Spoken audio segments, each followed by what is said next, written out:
नमस्कार, penalty corner में आपका स्वागत है।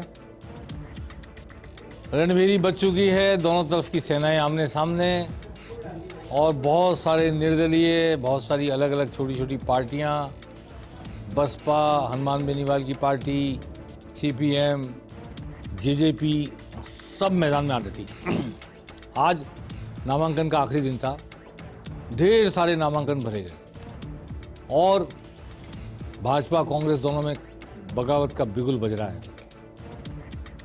बहुत सारे लोग पार्टी के टिकट न मिलने से खफा है और अपना दमखम दिखाना चाहते हैं, चाहे तो पार्टी की हार का कारण बने और हो सकता है कुछ जीत भी जाए। ये सब एनालिसिस तब होगा जब एक बार नाम वापस लेने की तारीख निकल जाएगी। नामांकन पत्रों की जांच होनी है कल, उसके बाद नाम वापस लेंगे, उसके बाद सही तस्वीर सामने आएगी कि क्या तस्वीर है 200 सीटों पर, कहाँ कहाँ त्रिकोणीय है, कहाँ चतुष्कोणीय है, कहाँ सीधी टक्कर है। कई रोचक मुकाबले होंगे, उनका जिक्र भी हम आपसे समय समय पर करते रहेंगे। कहीं पति पत्नी है, कहीं समधी समधन है, आमने सामने लड़ रहे हैं। राजनीति है ये। आज सबसे पहले मैं आपको बताना चाहता हूँ भीलवाड़ा। मैंने शुक्रवार को आपको अशोक कोठारी के बारे में बताया था। भीलवाड़ा ऐसी जगह है जो संघ का गढ़ है और संघ के इस गढ़ में संघ भाजपा के खिलाफ खड़ा हो गया है। अनहोनी बात लगती है, पर पूरे संघ विहिप के कार्यकर्ताओं ने, सबने मिलकर, जितने अनुषांगिक संगठन हैं, एक राय होकर के अशोक कोठारी घर से लाकर प्रत्याशी बनाए। आज जब उनका नामांकन जुलूस निकला, आप देखेंगे क्या भीड़ कहते हैं जिसको, अगर लॉन्ग शॉट हम दिखा सकते हैं तो बताएंगे आपको कि क्या भीड़ आई है उस जुलूस में। और उसमें ये देखिए भीड़ है इस तरफ की और सड़क के दूसरी तरफ और भीड़ देखेंगे आप। तिल रखने की जगह नहीं थी। और इस भीड़ में कौन साथ खड़े हैं, ये हैरानी देने वाली बात है। सतीश पूनिया के समय जो जिला अध्यक्ष थे भाजपा के, एल तेली, वो इसमें साथ खड़े थे आज अशोक कोठारी के। दूसरी तरफ खड़े हैं लक्ष्मी नारायण डाड़। ये देखिए दूसरी तरफ की भीड़, ये एक तरफ की भीड़ पहले देख रहे थे, अब दूसरी तरफ की भीड़। पूरा बाजार 1 से 1.5 किलोमीटर लंबा जुलूस, ये इस तरफ और ये इस तरफ। और लक्ष्मी नारायण डाड़ जो यूआईटी चेयरमैन रहे वसुंधरा राजे के मुख्यमंत्रित्व काल में, जो नगर परिषद के सभापति भी रहे और जो पिछले चुनाव के समय पार्टी के जिला अध्यक्ष थे, भाजपा के जिला अध्यक्ष थे। यानी 2 पूर्व जिला अध्यक्ष वहां मौजूद थे, वर्तमान नगर परिषद के उप सभापति मौजूद थे, और मैं नाम नहीं ले सकता कितने लोग, शायद भगवान सिंह जी का नाम भी मैंने सुना है, वो भी मौजूद थे। तो जो संघ के नाम से जिनकी पहचान है भीलवाड़ा में, वो सारे लोग इस जुलूस में शामिल हुए और नामांकन भराने के लिए उस व्यक्ति का नामांकन भराने गए जो राजनीतिज्ञ नहीं है, जो चवन्नी खर्च नहीं करता राजनीति पे, जो गौ माता पे खर्च करता है, गायों को बचाने पे पैसा खर्च करता है, गायों के अस्पताल का इलाज करता है, गायों की एम्बुलेंस चलाता है अपनी तरफ से। उसको घर से लाकर चुनाव लड़ाया, घर वाले खिलाफ है चुनाव लड़ने के। ये मैं कहना चाहता हूं, जिस तरह कोरोना में भीलवाड़ा मॉडल लोकप्रिय हुआ, पूरी दुनिया में चर्चा का विषय बना, कहीं ऐसा नहीं हो भाजपा वर्सेस संघ में ये एक जन क्रांति हो रही हो और चुनाव का भीलवाड़ा मॉडल चुनाव के बाद चर्चित हो जाए, प्रसिद्ध हो जाए। ऐसी भी लगती है मुझे बात। भाजपा के आलाकमान तक ये तस्वीरें पहुंची होंगी निश्चित तौर पे। अब वो क्या समझते हैं, क्या सोचते हैं, क्योंकि विट्ठल शंकर अवस्थी 3 बार के लगातार चुनाव जीतने वाले व्यक्ति, और वसुंधरा राजे ने खुद ने जाकर उनका नामांकन भरवाया था।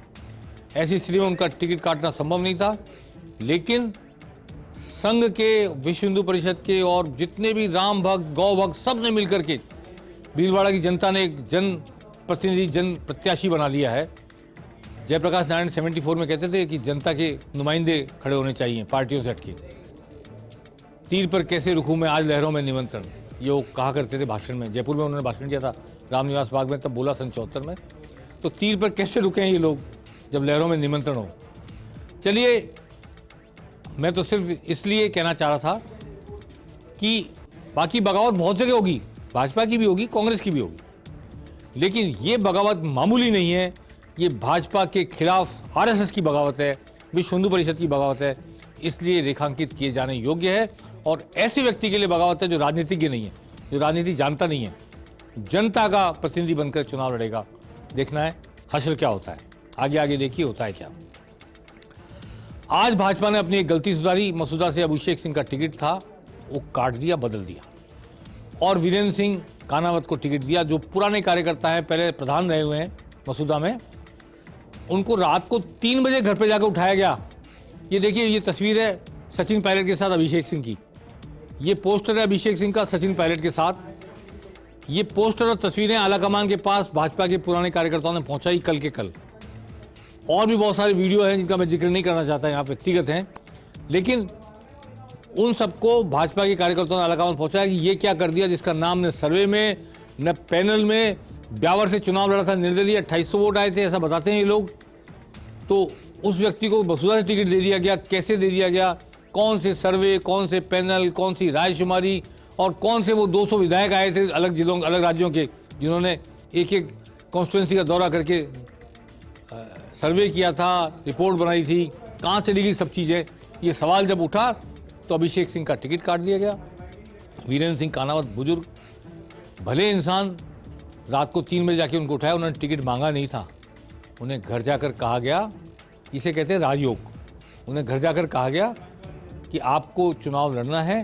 हालांकि रितु चौहान का नाम भी पेंडिंग था, बातचीत में आया था, उन्होंने वॉलंटरी रिटायरमेंट लिया था चुनाव लड़ने के लिए, लेकिन उनसे बेहतर इनको इसलिए समझा गया कि पुराने कार्यकर्ता हैं, बुजुर्ग हैं और इनको उस तरह इलाके में जाना जाता है, ग्रामीण क्षेत्रों में, जैसे वो पुराने कार्यकर्ता खपे हुए लोगों में। तो अभिषेक सिंह का टिकट कटा, भाजपा ने गलती स्वीकारी, सुधारी और अपने पुराने कार्यकर्ता को टिकट दिया। एक और अद्भुत दृश्य, राजनीति ने बदल दिए मुहावरे सारे। अब देखिए, बाड़ी की जनता हैरान, धौलपुर बाड़ी की जनता। कल तक जिसने संकल्प यात्रा का स्वागत किया था, भाजपा की संकल्प यात्रा का, प्रशांत सिंह परमार, वो कांग्रेस से टिकट लेकर आ गए। और कल तक जो कांग्रेस के विधायक थे 5 साल, गिरिराज सिंह मलिंगा, एक दिन पहले भाजपा में गए, भाजपा का टिकट लेके आ गए। ये तो लग रहा था कि प्रशांत सिंह और मलिंगा आमने सामने होंगे, पर यह नहीं लग रहा था कि ये कांग्रेस से होंगे, ये बीजेपी से होंगे। तो ये एक विचित्र सी बात है कि गिरिराज सिंह मलिंगा राहुल गांधी के साथ दिखाई दे रहे हैं, अब ये बीजेपी के प्रत्याशी हैं। और ये जो आप पोस्टर देख रहे हैं, ये स्वागत कर रहे हैं संकल्प यात्रा का, जो संकल्प यात्रा बीजेपी की निकली थी उसके स्वागत भाषण में इनके पोस्टर हैं। ये प्रशांत सिंह परमार दिख रहे हैं इसमें, और ये अब कांग्रेस के प्रत्याशी हैं। तो आप देखिए कि तमाशा क्या हो गया कि आज वहाँ की नगर पालिका के जितने भी पार्षद थे, शायद 39, 49 पता नहीं कितने, 39 थे शायद, वो भाजपा में आ गए, क्योंकि उनका नेता गिरिराज सिंह मलिंगा भाजपा में आ गया, जो विधायक थे। और प्रशांत परमार, जो कल तक भाजपा की जय जयकार कर रहे थे, कमल के निशान के लिए लगे हुए थे, वो अब कांग्रेस के हाथ के निशान से वोट मांगेंगे। राजनीति में ऐसा तमाशा होने लगा है, जनता अचरज में है कि किसे वोट देने की सोच रही थी और किसे वोट दे, कौन किस तरफ से आएगा और किस तरफ चला जाएगा। एक दिन पहले पार्टी ज्वाइन करते हैं लोग और वो टिकट मिल जाता हो, बिल्कुल विपरीत धारा में। कौन सी पार्टी, कौन सी आस्था, निष्ठा, कमिटमेंट, विचारधारा, दोनों अलग अलग है बिल्कुल। उसके बावजूद ऐसा ही एक परिवर्तन हुआ था अनादि सरस्वती का। साध्वी अनादि सरस्वती ने 4 दिन पहले मुख्यमंत्री अशोक गहलोत की मौजूदगी में कांग्रेस ज्वाइन की थी, क्योंकि भाजपा से उनको टिकट नहीं मिला था। अजमेर उत्तर से टिकट चाह रही थी, वे सिंधी हैं, हेमू कालानी के परिवार से हैं, और इसलिए माना जा रहा था कि इनको टिकट मिलेगा और भाजपा के सामने एक भगवा चेहरा खड़ा कर दिया जाएगा। लेकिन मैंने उस दिन भी कहा था, आपको याद होगा पेनल्टी कॉर्नर में, कि वहाँ 80,000 सिंधी, 80,000 मुस्लिम वोट हैं उस कॉन्स्टिट्यूंसी में। भगवा चेहरा लेकर कांग्रेस नहीं जा पाएगी, वही साबित हुआ। और महेंद्र सिंह रलावता को टिकट मिला, अनादि सरस्वती को नहीं टिकट मिला। महेंद्र सिंह रलावता को टिकट मिला है, जो पिछला चुनाव 4,000 वोट से हारे थे। जो गवर्नमेंट कॉलेज अजमेर GCA जिसका नाम है, अब नाम बदल गया है, उसके छात्र संघ के उपाध्यक्ष रहे हमारे समय में। जब मैं उस कॉलेज में पढ़ता था, मैं अध्यक्ष था, मेरे छोटे भाई अध्यक्ष थे, उनके साथ वो उपाध्यक्ष रहे छात्र संघ के, और पिछला चुनाव 4,000 वोट से हारे थे। सचिन पायलट के घोर समर्थक हैं, कट्टर समर्थक हैं। पायलट उनको टिकट दिलाने में समर्थ हुए। अब मैं आपको बताना चाहता हूं कि भंवर सिंह पलाड़ा अजमेर के दिग्गज, कभी उन्होंने पुष्कर से चुनाव लड़ा था बीजेपी के टिकट पे। उनकी पत्नी विधायक रही थी मसूदा से। पिछली बार जब जिला प्रमुख का चुनाव हो रहा था तो उनको टिकट नहीं दिया भाजपा ने। वो अपनी पत्नी के पक्ष में जिला परिषद के पार्षद जुटा करके, बहुमत लेकर के उनको उन्होंने निर्दलीय जिला प्रमुख बना दिया। भाजपा ने उनको वापस नहीं लिया पार्टी में। बहुत कोशिश की, वसुंधरा राजे के कट्टर समर्थक, नहीं लिया उनको पार्टी में।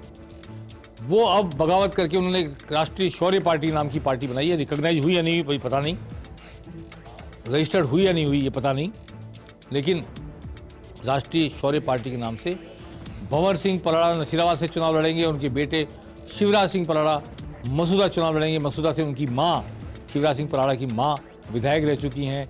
और मसूदा में जो टिकट का तमाशा हुआ है उसके बाद ये एक बड़े रेलेवेंट प्रत्याशी हो गए हैं, इसमें कहने में मुझे कोई दो राय नहीं। हालांकि सचिन साकला जो कांग्रेस से टिकट मांग रहे थे वो अब आरएलपी के टिकट पर चुनाव मैदान में है, इसलिए बड़ा रोचक चुनाव वहाँ हो सकता है। और मैंने ये भी सुना है कि कुछ और निर्दलियों को अपनी पार्टी का बताकर भंवर सिंह पराड़ा शायद अजमेर की 8 सीटों पर, संसदीय क्षेत्र की 8 सीटों पर चुनाव लड़ाने की योजना बना रहे हैं। आने वाले समय पता है क्या होता है। और एक और नाम मैं लेना चाहता हूँ आज, कैलाश मेघवाल का। आपको ध्यान होगा जब पेनल्टी कॉर्नर शुरू किया था अप्रैल मई में, तो शुरुआती दिनों में हमने 90 साल का नौजवान एक पेनल्टी कॉर्नर पूरा उन्हीं पे इंटरव्यू पे किया था। और उस वक्त कैलाश मेघवाल ने कहा था कि मैं चुनाव लड़ूंगा, पार्टी मुझे टिकट दे, मैं 90,000 वोटों से जीतूंगा। पिछली बार वो 75,000 वोटों से जीते थे। और मैंने तब भी कहा था कांग्रेस बीजेपी के पास उनका मुकाबला करने लायक व्यक्ति तैयार नहीं है। हालांकि बीजेपी ने एक बैरवा को टिकट दिया, कांग्रेस ने एक रैगर को टिकट दिया है। अब वो कितना मुकाबला कर पाएंगे तो आने वाला समय बताएगा। लेकिन कैलाश मेघवाल ने आज निर्दलीय पर्चा भर दिया। कैलाश मेघवाल राजस्थान विधानसभा के अध्यक्ष रह चुके, टोंक से सांसद रह चुके, जालौर में गृह मंत्री बूटा सिंह को हराकर सांसद बने थे, निवाई से एमएलए रह चुके, शाहपुरा से 2 बार एमएलए रह चुके, अजमेर पूर्व से जो सीट पहले पूर्व थी अब दक्षिण हो गई, वहाँ से एमएलए रह चुके, उससे पहले राजसमंद से एमएलए रह चुके। इनके बारे में कहा जाता है कहीं भी चले जाए चुनाव लड़के जीतने के एक्सपर्ट माने जाते हैं। 90 साल का नौजवान मैदान में उतर गया है, निर्दलीय। इस बार पार्टी का सिंबल नहीं है, कमल का निशान नहीं है। आइए सुनते हैं कैलाश मेघवाल ने क्या कहा। आगामी विधानसभा चुनाव में शाहपुरा क्षेत्र से मैंने आज प्रार्थना पत्र दिया है अभ्यर्थी बनने का, और अभ्यर्थी के रूप में लगातार काम करके, और मैं उम्मीद करता हूँ कि मुझे शाहपुरा के मतदाताओं का आशीर्वाद मिलेगा। चुनाव परिणाम तो जिस तरह शाहपुरा का मैंने अभी 15 साल से विकास किया है, इस विकास को आगे बढ़ाऊंगा। और इसीलिए मैं ये चुनाव लड़ रहा हूँ कि मैंने जिस स्टेज पर विकास की दृष्टि से, अन्य दृष्टि से शाहपुरा को आगे लाकर खड़ा किया है, वो वापस चलता रहे। और कोई ऐसा व्यक्ति आ जाए जो इसको आगे नहीं बढ़ा सके तो मेरा जिला बनाने का जो उद्देश्य था वो बेकार चला जाएगा। ऐसा है कि जो चयन हुआ है वो गलत हुआ है, और इसलिए गलत हुआ है कि जिस स्तर का और जिस शिक्षा के आधार पर आज हमारे लाला राम जी बेरवा को जो टिकट दिया है, इस तरह के 1000 से भी ज़्यादा शेड्यूल कास्ट के व्यक्ति बनेड़ा और शाहपुरा विधानसभा में है। उनकी उपेक्षा करके इनको जो टिकट दिया, वही कारण बताया है कि मुझे कार्यकर्ताओं ने आग्रह किया और दबाव डाला कि मैं यहाँ से चुनाव लड़ूं। तो कैलाश मेघवाल वसुंधरा राजे के प्रबलतम समर्थक, जिन्होंने धावा बोला था, हमला बोला था केंद्रीय कानून मंत्री अर्जुन राम मेघवाल पर, अब पार्टी से बाहर हैं, सस्पेंड हैं, कांग्रेस बीजेपी से क्षमा करें, और निर्दलीय चुनाव लड़ रहे हैं। एक और रोचक बात, एक तीतर सिंह प्रत्याशी हैं गंगानगर से। तीतर सिंह इस बार फिर मैदान में हैं, 32 बार चुनाव लड़ चुके हैं, और संपत्ति वो बताते हैं 1 रुपया उनकी। आइए देखिए, तीतर सिंह नामांकन भरने जा रहे हैं और 32 बार चुनाव लड़ चुके हैं। चुनाव लड़ने का शौक भी अजीब है। क्या पता Guinness book of world record में इनका नाम कभी इसी बात के लिए हो कि सबसे ज़्यादा बार चुनाव लड़ा।